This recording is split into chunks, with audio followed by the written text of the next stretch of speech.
the reality of it is there's not many people on this earth that know more about the VA system and how it works, what can be done, what can't be done, what's difficult, what's easy, the ins and outs of all the programs more than you. That would be debatable, I guess, but I've spent my time. I actually went to Tennessee State Service Officers Training 20 years. But the crux of the matter is when you go to service officers training, this service officers, it's like picking one paragraph out of the Bible and spend 2 days studying one paragraph, and you leave there knowing a lot about that one paragraph, what you've been told about that one paragraph. But what about the rest of the Bible? You know, the big picture. It's got to get into your blood. You've got to be dedicated, and you've got to learn it on your own.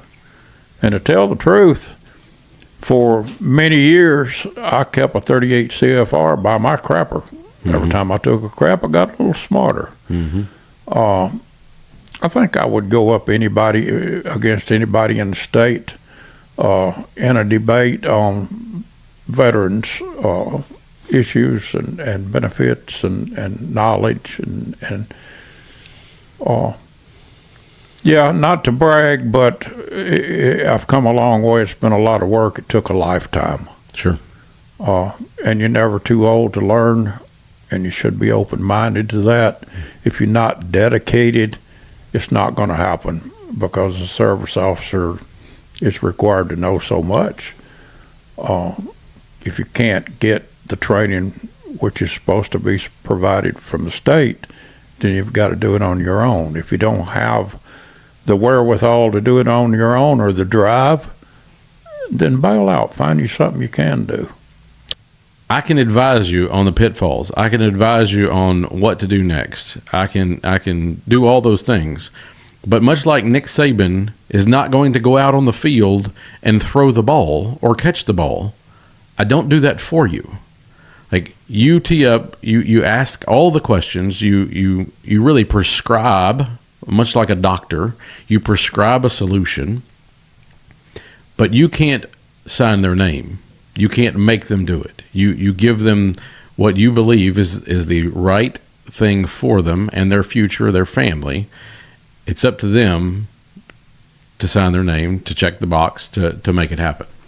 Yeah, I mean, the action, that old adage, you can lead a horse to water. I mean, we can show them the biggest lake in the world, but it's up to them to take a drink. Yeah. And we can back it up with empirical data and research and all these visuals and things of how money really works and how this decision is going to affect the future.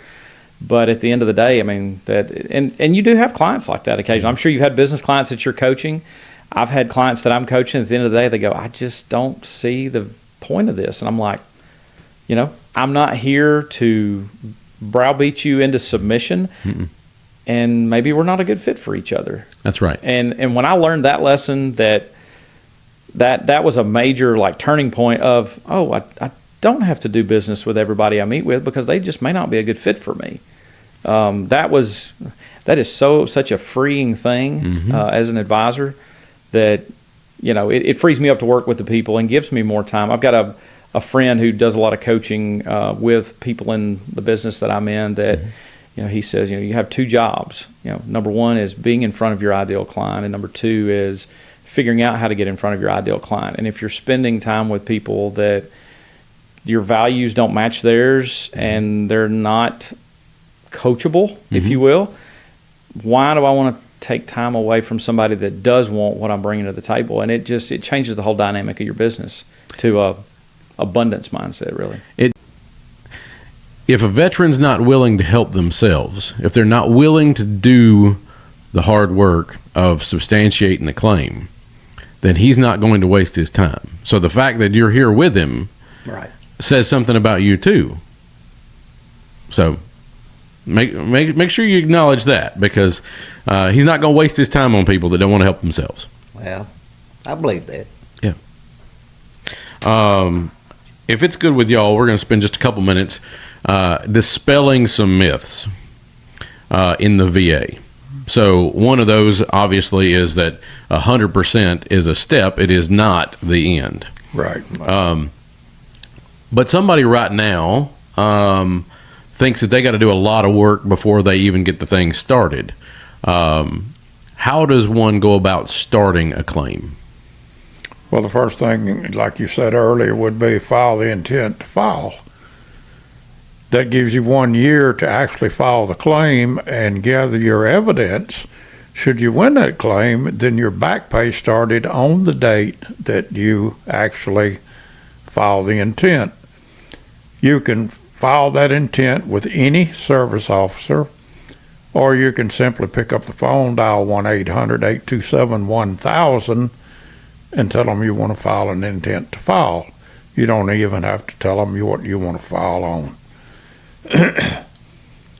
My policy and what I put out there is every veteran should always have an intent to file. Mm-hmm. Keeping in mind that when you do file a claim, it consumes that intent, and you have to file another one.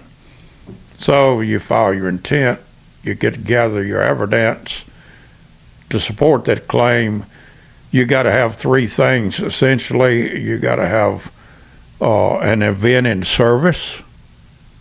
That could be an exposure or an accident that might have caused your issue. Then you have to have a present day diagnosis that something is actually wrong with you. And then you have to have what's called an nexus letter, and that's a doctor stating that your present day diagnosis was probably that event or that disease or injury was probably caused, and you're not probably, but at least as likely as not, caused by your military service. Mm-hmm. And it needs to be expressed in a likelihood. Mm-hmm. Not likely, at least as likely as not, more than likely, highly likely, or it actually was caused.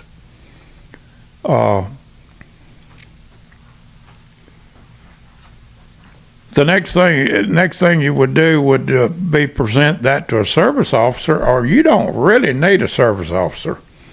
You can go on va.gov and file your own claims. Okay. And again, this is not to say that there are not great correctional officers, that there's not great prison wardens, that there's not great people that are doing great work there. But you've also got to be very realistic, and you've got to cull the problems. You got to actually shed light on them and expose them for what they are, and somebody's got to do the hard work to correct them. That's it, and that's the work of the TDOC, and it's honestly the work of the commissioner, but the commissioner serves at the pleasure of the governor.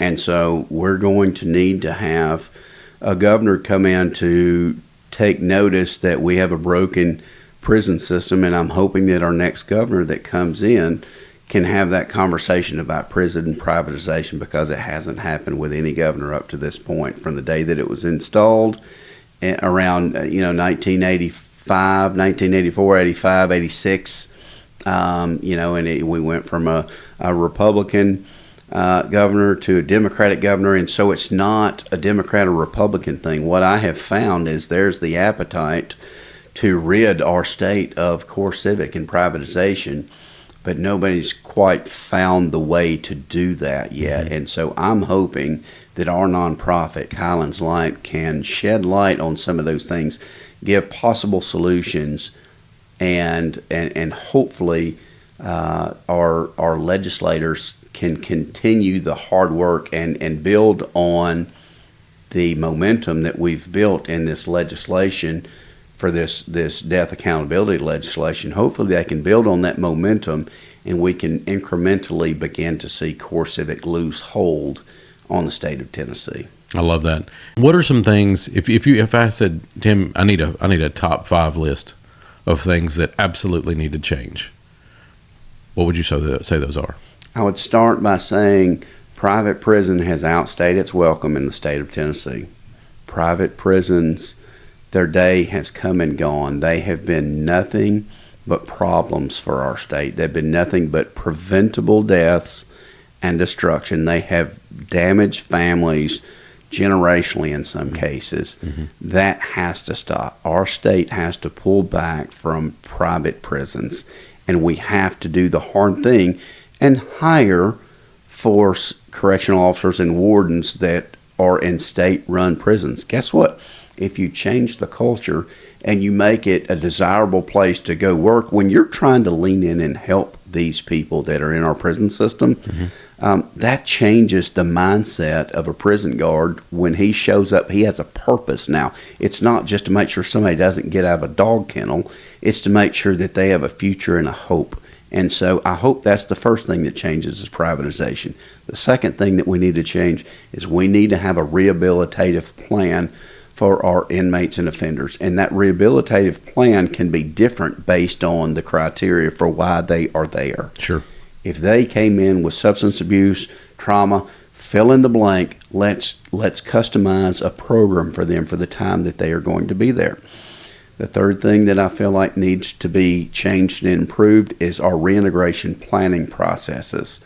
Our reintegration to our communities is critical, and so we need to make sure that we have opportunities for housing, and if nothing else, we're supporting nonprofits that can also lean in to help with the state. So if we could empower some of them, and possibly in some cases financially, because they can do a lot with a little versus state funding. You know, sometimes it becomes a real big issue to try to create that in a state agency.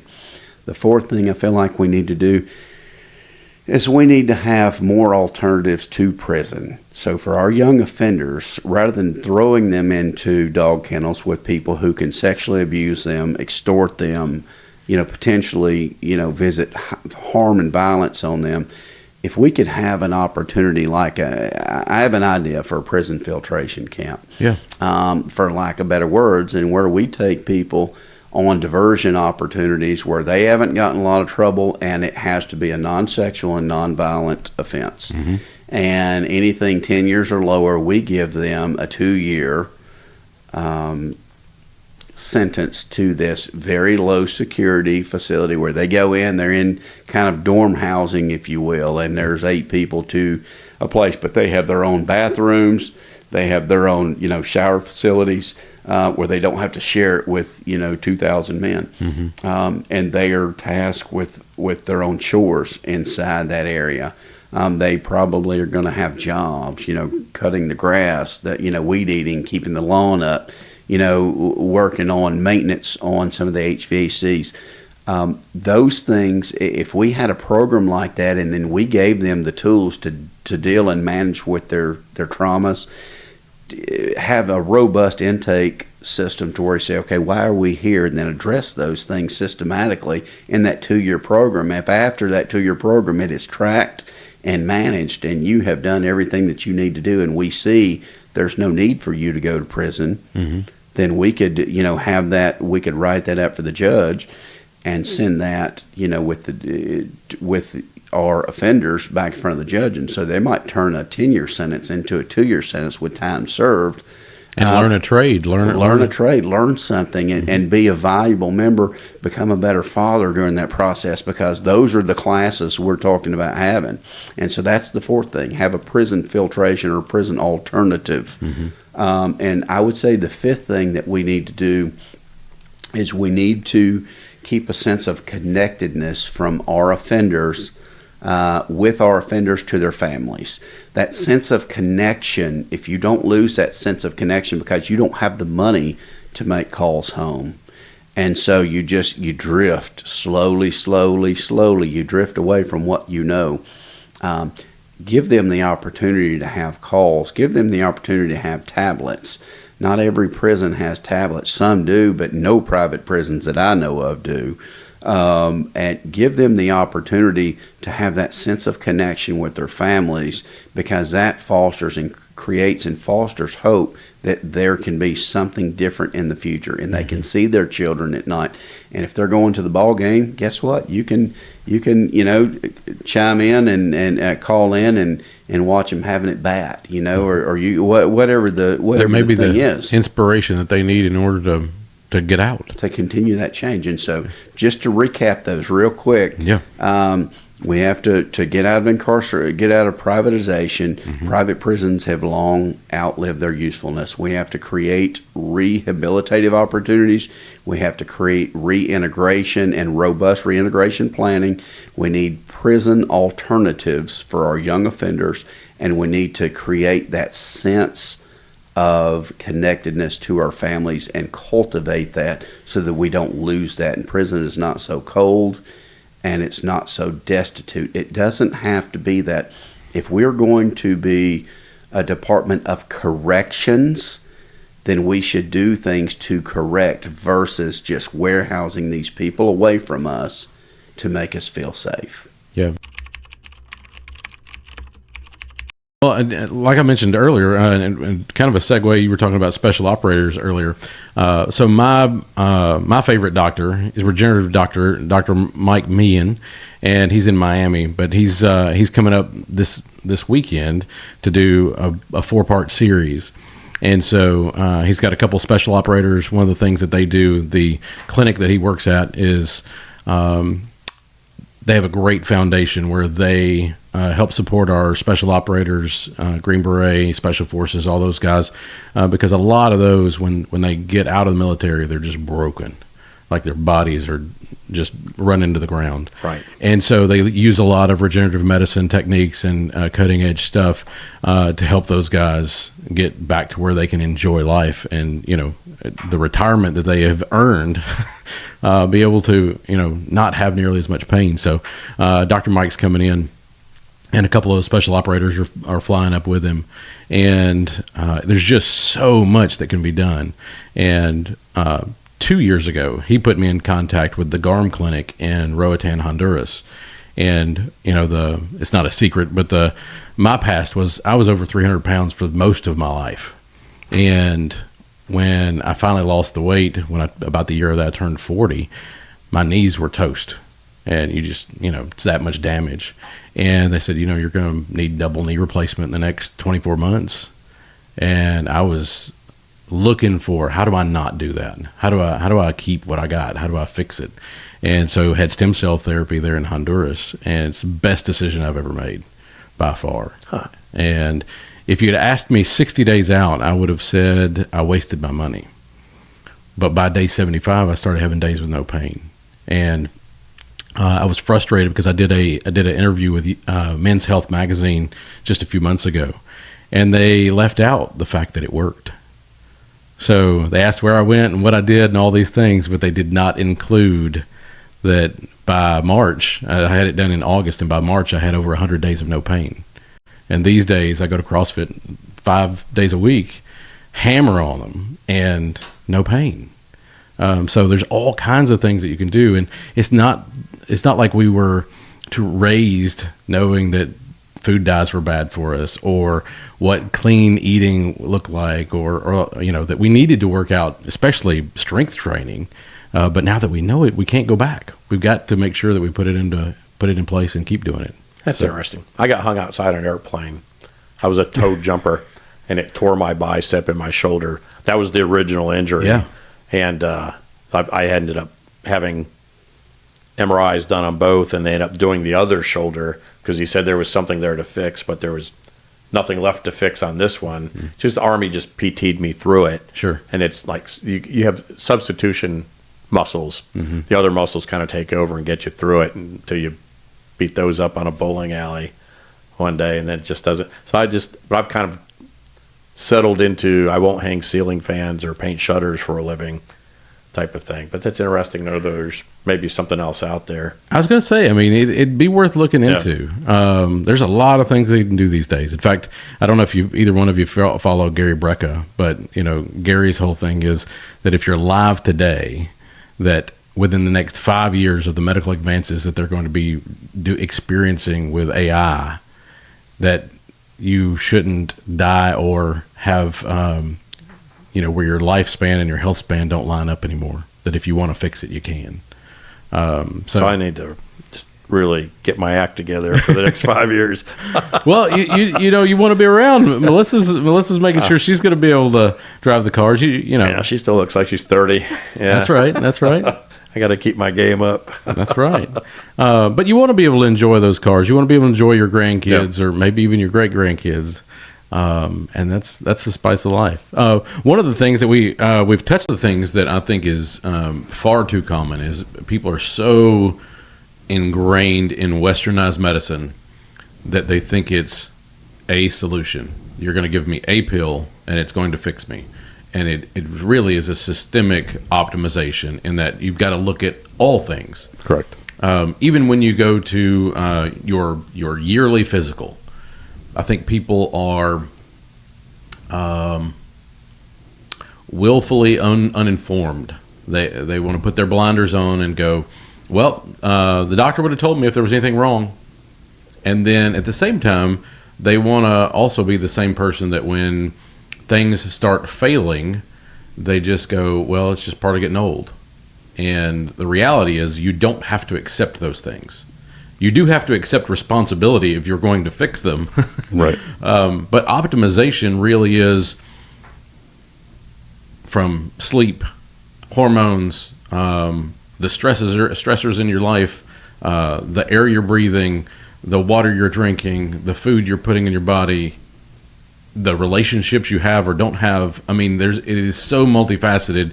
If we were looking at it as a lot of times in business or whatnot, they'll have a spoke wheel and it's like the 7 spokes of, and this is more like a bicycle wheel in that there's, 1,000 spokes, so there's Right. 50 spokes.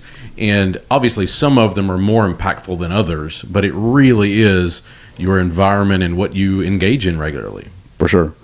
And, it can be daunting at times to kind of look at all those pieces and get ideas and thoughts. And, there's a multitude of tests that can be looked at. And, kind of the magic of it is trying to figure out from, your insights and listening to the client or patient as far as history, physical, what testing they've had in the past, what are their goals moving forward, what do they want to do or be. I mean, it can be kind of all over the map. So, and just because you start in one direction doesn't necessarily mean that that's the direction you're going to stay in for the rest of your life. That's right. Things will change, insults will happen, life will happen. So it's to some degree kind of like a big old game of whack-a-mole. It is. But the same token, the goal is to try to get as much under control and or enhanced as we can, and then understand that, things are going to happen, unfortunately. So, which isn't always a bad thing. I mean, stressors can be positives if they are appropriate and in the right amount and dose and that sort of thing too, because it helps us to get things accomplished. That's right. It helps us to move forward. Even what are thought to be setbacks sometimes can be helpful as challenges to kind of move you in a good direction. Some of the best relationships, businesses, any of the things that mean anything, there's sometimes a little back and forth and a little bit of give and take. And I don't want to say dissension, but sometimes there can be, which can work as a positive too. So, I think all of those pieces are important. But yeah, I think there's a multitude of things we can look at and do, and there's every modality that you can think of could be a potential option. If you listen to, some of the people on social medias, they talk about these things. It's like, well, how do they get anything else accomplished? Because they're doing all these, tools and trinkets all the time. But I think they can have a role, but it's just a matter of kind of putting them in place in a comprehensive way that is feasible, understandable, and kind of giving folks the reason that these are moving forward. So, and again, that may morph and shift. There are some people initially that will come in and say, hey, I want to lose whatever, 20 pounds. There may be times that they may come in and go, I want to add some muscle mass and some growth. And that's a totally different interaction, intervention, and treatment regimen moving forward. And it just depends. I mean, I treat people that do high level, professional activities and sports. I have some people that just want to play with their grandkids, and that's their goal. Yeah. And none of those. How has CrossFit changed your perspective on health or how you structure your life?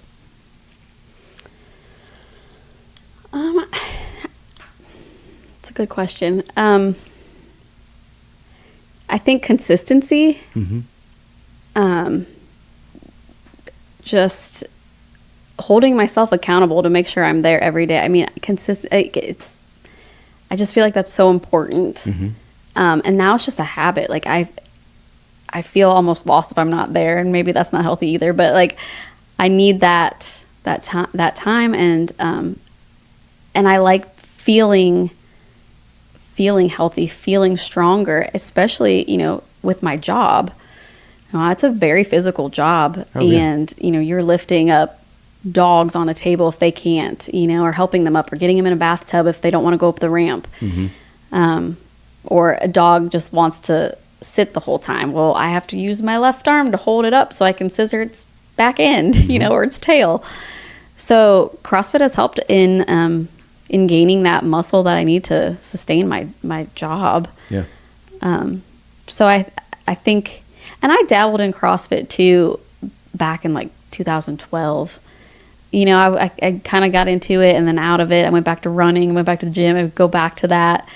And this has been the longest time I've stayed at one CrossFit gym. And I think honestly, like, Sylvia and Miles do a fantastic job. They're fantastic. I mean, and I want to be there. I want to keep learning from them, and I want to get stronger. Yeah.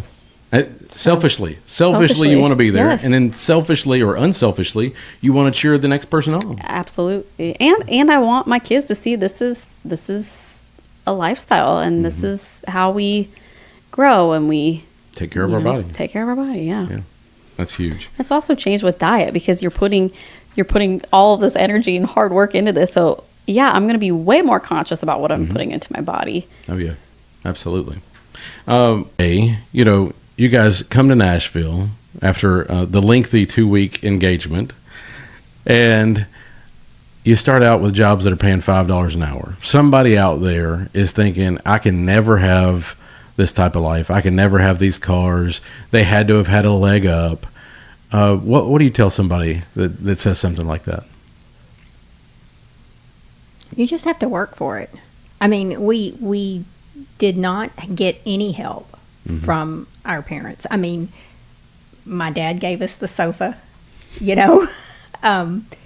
his parents, when he was in Desert Storm, I mean, there were no cell phones or Zoom meetings, or, when he was in Iraq and traveling overseas, that was the hardest thing we went through. And a phone call from there to here could be outrageously expensive. Sure. And his mother had an AT&T card for long distance calls back when you had long distance calls and had to pay for it. Yeah. And financially, that was the one time they helped us. Yeah. She gave him the card and said, when you get a minute, call your wife, and she will call me, because you need to talk to your wife. What a huge blessing that was, I'm sure. She has always been. Just to clarify, blessing. I had to wake up at 1 o'clock in the morning and walk 3 miles across the desert to wait in line for an hour to get to make a 15-minute call. Yeah. And if you didn't make the connection, you walked back. Yeah. And so we kind of timed it. Me and a couple other guys would walk. There was a phone tent, but it was 3 miles away, and we would walk across the desert to the phone tent. And they're just running companies through there 24 hours a day. And if you didn't get a connection, then you walked back, and I'd get back to the tent just in time to hit morning formation. Yeah. So I didn't call that much, because I was No, walking but too they much. were expensive phone calls. Yeah. Sure.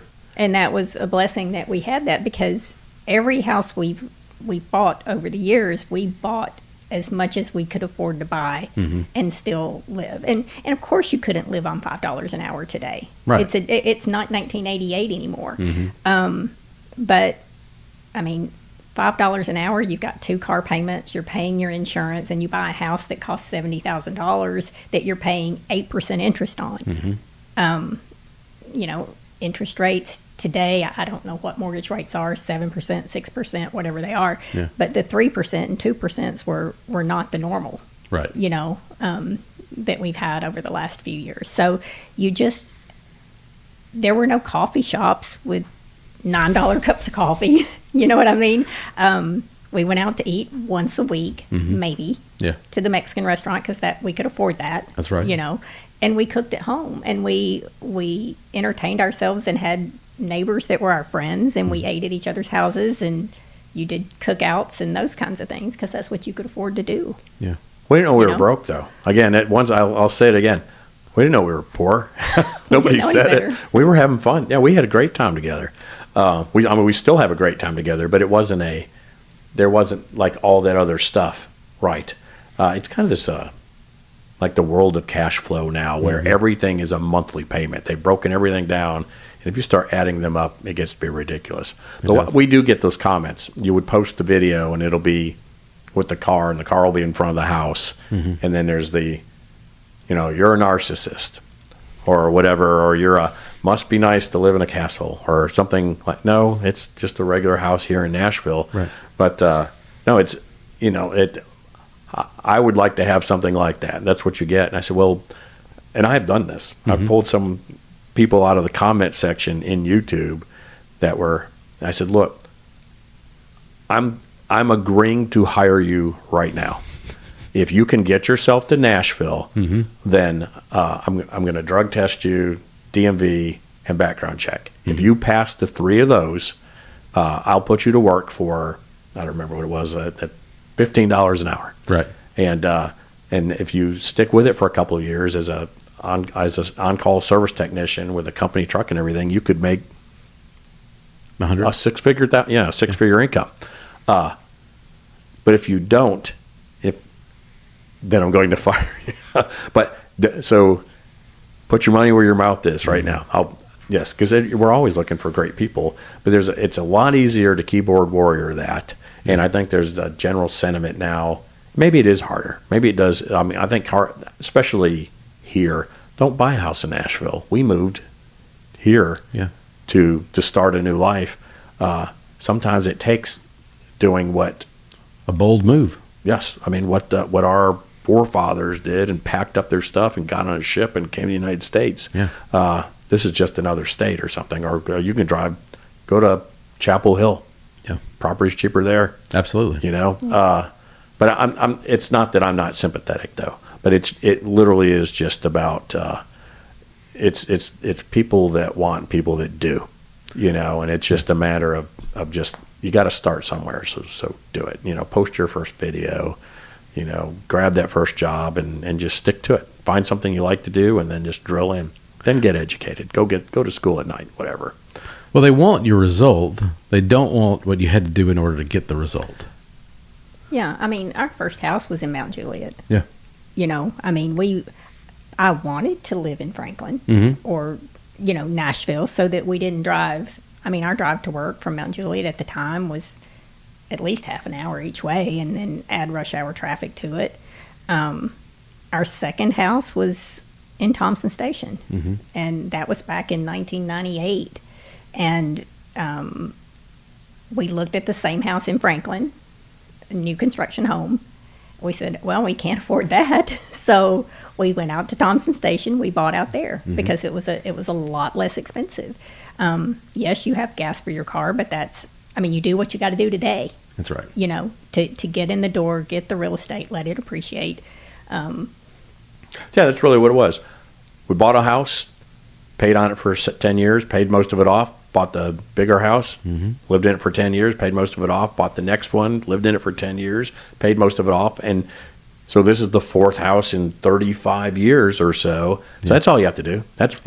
So how do I do that? 35 years of buying and selling houses and gutting it up, and, you know, and it could be yours, you know. That's really it is the American story, and it could still be done. So we have I don't know.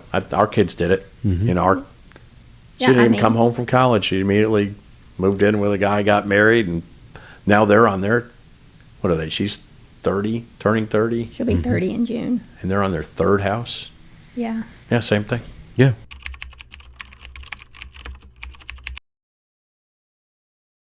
What is the most award-winning flavor you have? Probably our vanilla, believe it or not. Really? Yeah, it's probably won more ribbons than anything else. Though our strawberry is probably right close behind. So Okay. vanilla, strawberry, and even chocolate. Those three have won the most ribbons. Yeah, I love it. Excited. You know, and if you can make those three flavors, those are your like quintessential, like the base that you can build everything else off of. You get those right, I think you do pretty good with everything else. So. Yeah. Well, and I think sometimes too, especially when somebody's visiting your location for the first time, they try to play it safe. They're like, "Oh, you can't screw up X." But it's for you. It's not about screwing it up or not screwing it up. It's about giving them a flavor profile that they don't get anywhere else. Oh yeah, I mean, and it starts from the most basic flavor. One of our number one core values is excellence, and so that's the filter that when we say, okay, we're going to make a flavor here. It's not okay that it's just okay. Yeah. It's got to me. It doesn't go out unless it's excellent. So, so we apply that to even things like vanilla ice cream or chocolate. Yeah. You know, and a lot of people just be happy with just having chocolate ice cream, but I want it to be the best chocolate ice cream. Sure.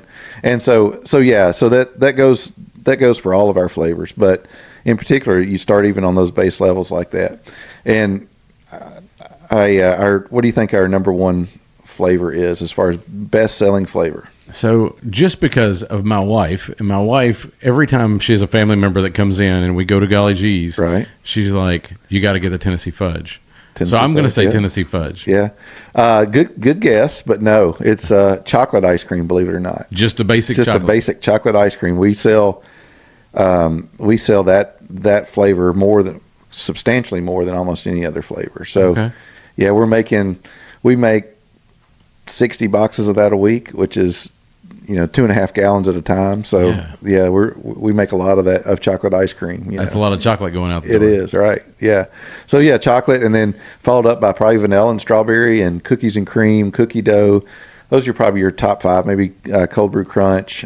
Tennessee fudge comes in and out of the top 10 Lineup. from times, but it's definitely, just so you know, the audience knows what Tennessee fudge is. It's a vanilla based ice cream with these big chunks of swirled fudge throughout it. So yeah. It's really good. My favorite is on the ice cream side. It's going to be your mint chocolate chip, Mint chip, yeah. which you make it a little bit different with.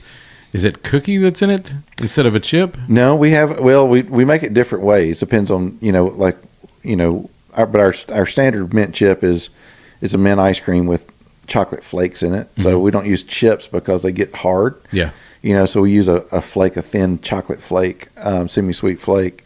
But we also make them with Girl Scout cookies, so like thin mints. We make that recipe with thin mints or Oreos sometimes. Yep. So we kind of mix it up from time to time with the mint stuff. But for the most part, 80% of the time, it's mint chip that's in the case. Okay. Yeah. All right. Is that the next step, or Johnny wants it to be the next step. I want it to be as well. He convinced me last week that that's what we're working on. I think one of the biggest things we're trying to do is secure some funding in this.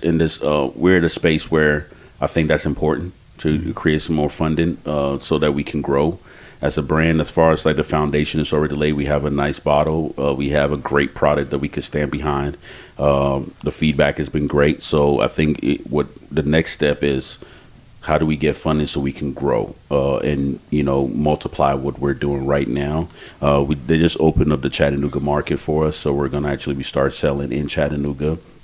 Am I saying it right, Chattanooga? Yep. Chattanooga. Yes, you are. Chattown. Yeah. Yeah. So if you're in Chattown, look out. We'll be there real soon, a few months or so. Probably less than that. yeah, when you think about our roadmap that, took a while to create, I sat down with Clarence and was like, listen, this is where we need to be over the next 12 to 18 months. We need to have more SKUs on the shelf, right? Whether that's larger or smaller size bottles of the product. It's what our customers are asking for. Sure. Like when you start having, repeat business, we want to make sure that we're bringing the product to them in the way that they value and want the product.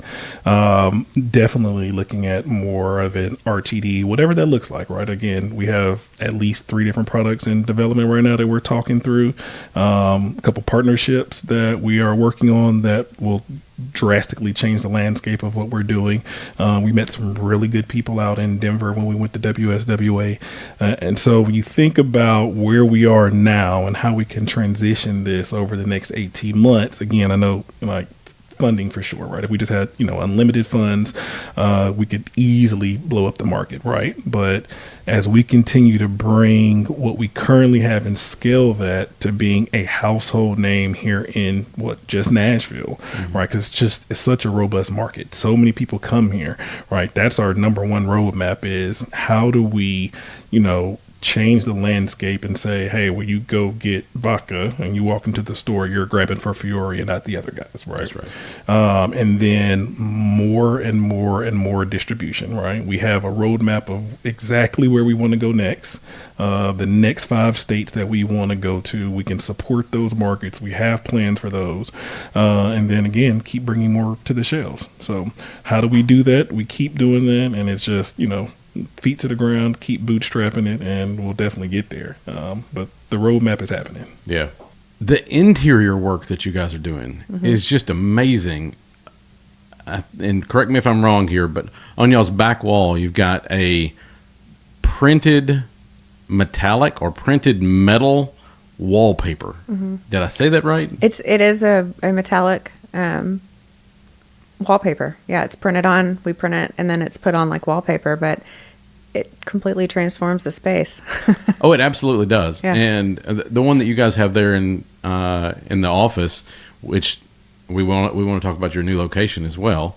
But the one there in the office is an iconic Nashville scene. So if you will, for those that don't know, please kind of tell them a little bit about that. Yeah, so we decided to go with Printer's Alley. Nashville is, a huge printing industry, place. And so it's Printer's Alley is just the iconic scene for that. So we decided to make that our, when you walk in, that's what you see. And then we've got everything from, business cards to wrapped cars in there and really showing. Yeah, because it does, until people see things, it's, I feel like we're a very visual company. Like we're not just, you go online, you see a design, you choose it. Like everything that we have is different and custom, and it's important that we, offer that to our customers as well. I think one important piece is, why are we sitting in this room? Why are we having these conversations? And it's because we've figured out that we can help more people collectively than we could separately. And I know anybody with an Instagram feed knows quite a bit about Nick Hyder. But Clayton, please introduce yourself to the world, because we're both a lot easier to find. You hide. Well, I spent some time hiding. I don't, there's not much to say. My background was in marketing and advertising, specifically call centers. I owned a couple. One we sold in 2009, and the other I sold in 2015. Yep. From there, I ran a software company for about 5 or 6 years, and then you and I went into business together, and it's been great. Yeah, it's been fun. And one of the hallmarks that I think is just I truly believe in, and that is, it's not the next dollar, it's not the next customer. It's you're looking for the people that help success and just the way you feel about doing work. Be either great or terrible. Right. and you guys, working with the two of you in all of our many different disciplines, just makes it easy. And so, Nick, a lot of this has come together because you had some opportunities. You had some people that were looking for help in certain areas. And then as we started talking, I could see your eyes open up and you're like, oh, you guys do that. Mm-hmm. So, well, first of all, I'm here today because like every time I get on a call with you two guys, I learn new things, right? So I get to learn for free today because we're wearing microphones or using microphones. So I'm really excited about that. No, man, Jim, just I have nothing but respect for you and your ability to grow and scale businesses, specifically culture. And, one of the pain points in my world has been, lead creation and lead nurturing. And, speaking to it enough times, you poured so much wisdom. You guys have both poured so much wisdom into me with that. But like the problems you solved for me were literally like life changing, because not only did it collapse so much time that I was able to put back into my business and go home, but it made my ability to connect with the people in my network and my customers. It made it where it was almost a seamless transition, and it's honestly, I'm still taking it all in. It's blown my mind what you guys have done for what we were already doing. I thought really, really well. It turns out it wasn't that great, and now it's on the uphill climb. And I mean, we're changing everything, dude. I'm so excited. And I'm sure you learned a lot of these along your path. Because, correct me if I'm wrong, on the healthcare side of things, you guys started with 3 to 6 locations and grew it to over 60. Is that right? Mm-hmm. We had 6 to 64 actually. Okay. Yeah, in 12 states. So that's fantastic. it was a lot of fun. It was a lot of fun, and that was over the course of how many years? 5 years. Okay. Yep. So, which most of that happened in 3 years. So basically 2 locations a month during those 3 years, almost. It was a lot, and it was a very strong team, and it made all the difference. Yeah. And I know you said that the patient stories was a big piece of that. How did that come to play? Like, what was that something somebody else thought up? Was that something you brought to life? How did that come to be? So my 2 main mentors in life are my mom and Deb Miller. And Deb was a chief experience officer, so her title was CXO. She did a lot in healthcare. She's done a lot around. But she taught me so much about how important the patient experience is. And so when we, started from walking in and telling that front desk person, like, hey, your smile makes all the difference in the world. It sets the tone. And then following that through with the patient's journey and how was it when you started? Were you comfortable? Did you feel like there was hope? And then filming all the way through to where they can walk again. They can, a guy that retired couldn't move and he's building boat docks again. Like, it's the little things that so many people take for granted, and you don't realize it until you see somebody that's like, I can tie my shoes. I can plant a flower. Yeah. The thing that we take for granted. Exactly. They are. The average Joe doesn't know much about AI. They don't know how the premium versus not premium, right? Right. Well, how are they going to find that out?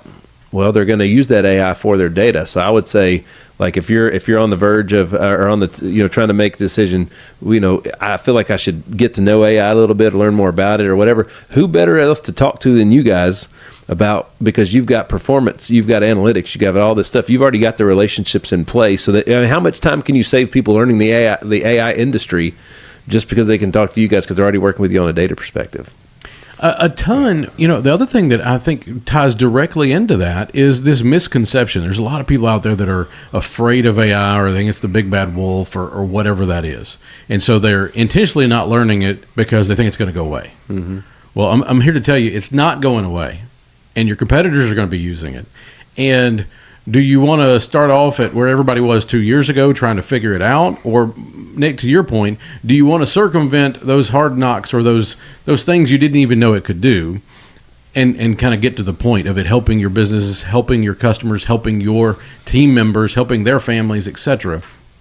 Now, I forget who said it, but somebody likened it to the tractor, and how when a tractor first came out, there were a lot of farmers that said, no, it's going to take my farm hands their job away, so we're not using a tractor. Well, what ended up happening? The guy that said, this is a tool, I'm going to use it, now he's farming thousands of acres of land, and those other farms are gone away. The same thing is going to happen in businesses that leverage data and AI, and those that don't. And you will no longer remember the ones that didn't.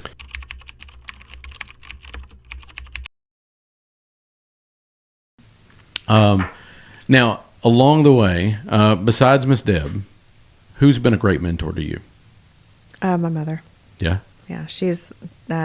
We're a lot alike in the same way, and in a lot of ways. I mean, this is exactly like Charge Forward describes her. I She's love a that. very strong woman. So is my grandmother, which she's 103. Oh my goodness. She's still going strong. She's a force to be reckoned with. 103. So y'all got, is that 5 generations? 4 generations? 4. 4? That's awesome. Yeah. But she just being there and then I didn't see it. When you're younger, it's like, what are you doing? I don't like this. And you look back and you're like, that I really learned some valuable lessons from that, and I still carry it on today. And that's Yeah. They were getting you ready. Yes, they were. Yeah, and my dad, he had the larger companies in Nashville, and sold those, and then my mom decided to just do her own thing in Hendersonville, and that's when we started that. So he's not involved in this part of the business, but I think that's been the best thing for everybody. He did his thing, we did ours, and that's cool. It's been fun. Yeah, I mean, everybody's wired differently, and so it's cool to see how it took shape. And they're excited. Yeah, they're excited. I want to make sure that my parents, they've worked so hard their whole life. I want to make sure that there's a strong company moving forward, and that they can retire and enjoy the rest of their years traveling, and enjoy it. Well, who's been a mentor for you guys? It's not like somebody's, helped y'all out, gave you a bunch of money or anything, but along the way, you had to have great mentors in order to kind of show you that it could be done. Who's been one of those for y'all? I will be the first to tell you that I am not the smartest person in any room. Do I say that a lot? I literally am not. But I think my gift is surrounding myself with smart people. And there's Herman Wallace, the prior owner of the company American Heating and Cooling when I bought it, has been the consummate business coach for 30 something years. He's just a genius, and matter of fact, we had dinner with him the other night again, and he's just been excellent on the business side. My dad, I think, is one of the smartest people I've ever met. He just, I don't know. We just had very good, I guess, like religious, conservative upbringing, generally speaking. And then I just have to say, there's just a bailiwick of people like Kurt Curtis and some of these other. Alan Devers. I don't know. I'll have to get him to listen to this now, and maybe he'll start listening. But he's another JAG guy of mine. That is just. I have this list of people that I can just call. Josh Rieger, one of my buddies that's on Blacktop Rally. That's probably one of the smartest people I ever met. He's a builder. Now he's he did your garage, right? Yes. Yeah. Yeah. But I could literally I could name 50. It's not just like 2 or 3 individuals that shaped me. I'm still being shaped by dozens of individuals every day. Sure. And it just, but we try to surround ourselves with fantastic people, professional, yes, successful, good people. Yeah. I don't know if we surround ourselves with it, but we are surrounded by them. Ross Robinson with Annie Rose, what a great guy. There's just a list. Well, and on the personal side, our parents. I mean, you talk about you only want to get married one time. My parents were married for 38 years before my dad passed. Yeah. And my mother didn't remarry after that. His parents. Over 50 years. Over 50 years before his dad passed. Yeah. And then my grandparents, and of course, the further back you go, people didn't, divorce wasn't as easy as it is today. But Right. I think that makes a huge difference when you grow up in a family, like he said, religious family, where you stick together and you see that these parents are, was it an easy marriage for my mom and dad? No. Right. My mom got married when she was 16 years old. Ain't no quitters here. That's right. No. She just, back in the day, you got married that early. But she, anybody who's been married for a long time knows you don't just give up. That's right. It's work. It's work. Yeah. So you love each other. So and you're a team.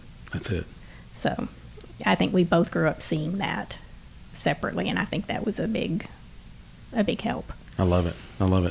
Tell me a little more about him. So what does his routine look like? What is he doing in order to be sharp and fit and powering through a stroke at 80 years old? He doesn't slow down. So my great-grandparents opened English's Sewing Back, and then he owned it, and then now it's like transitioning to my mom's brother, Joel English, and his wife Cassie. So 3 generations. And he gets up, he does his affirmations every morning. He looks in the mirror, and I can't remember all of it, but he has it memorized. He looks in the mirror, he's like, I'm Keith English, I'm kind, I'm generous, I love God, I do this, that, and the other. And he just reminds himself in the morning. And then he's a little more tired now after his stroke, but the man doesn't slow down. He fixes the sewing machines. He goes to, my aunt and uncle have like a kind of a farm situation. He goes, fixes stuff in their barn, fixes the light bulbs, does this, that, and the other. The man doesn't slow down. He hasn't slowed down. So I think he's just strong will, just keeps him going. So I love that. Actually, my last guest that was sitting in that same seat is Larry Schmitto, and you may not know who Larry is. So Larry used to own the Sounds, and he's actually the reason the Nashville Sounds came here. It was him and Conway Twitty and Jerry Reed are really the 3 that put it all together to bring the Sounds here, because Larry was the baseball coach for Vanderbilt. Oh, cool. And so Larry's 84 years old. Still goes to work 6 days a week. He did admit, it may only be 5 or 6 hours a day. He's like, but I've had so many friends that retired and then passed away because they didn't have anything to do, or they didn't have purpose. And so I think having purpose and just continuing is how people live a long and in a lot of ways a long and happy life. Mm-hmm. Definitely.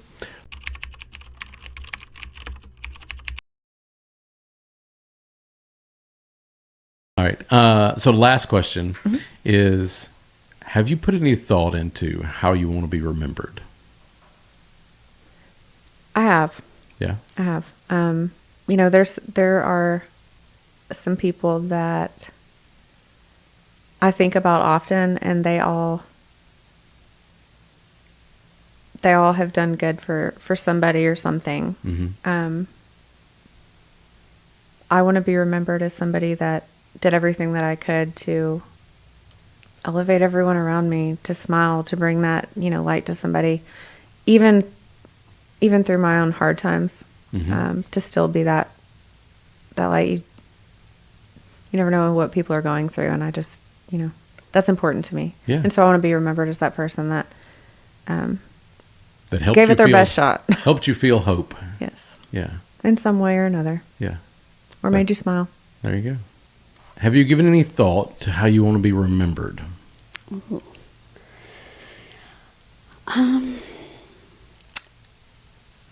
want to be remembered as a kind person, compassionate, empathetic person, a good listener, and a good groomer, a good mentor. Like, just, I like to be everyone's cheerleader. Like, I want everyone to succeed. I want the best for everyone. So, yeah, I would say, yeah, I want to be remembered in a positive way for sure. Yeah. Somebody out there right now is either at the end of the rope about filing a claim, or a veteran service officer that won't return their call, won't get their paperwork together, or has been maliciously messed over like you. What bit of advice do you leave them with from your experience, what you're about to go through, and this podcast? Well, if it hadn't been for James, I wouldn't be where I'm at. But there's a lot of people out there that don't have a James. I recommend going to another service office, next county, or whatever. See if you could find you an honest service officer that cares about the veteran. And then if that don't work, find another one. Not right. Never give up. I'm a lucky person that I met this man right here. Mm-hmm. Very lucky. But there's not a whole lot of Jameses out there. Not a lot of Elmers either. Yeah. I would like to say that the work that I do, Mm-hmm. I never charge. There is no charge.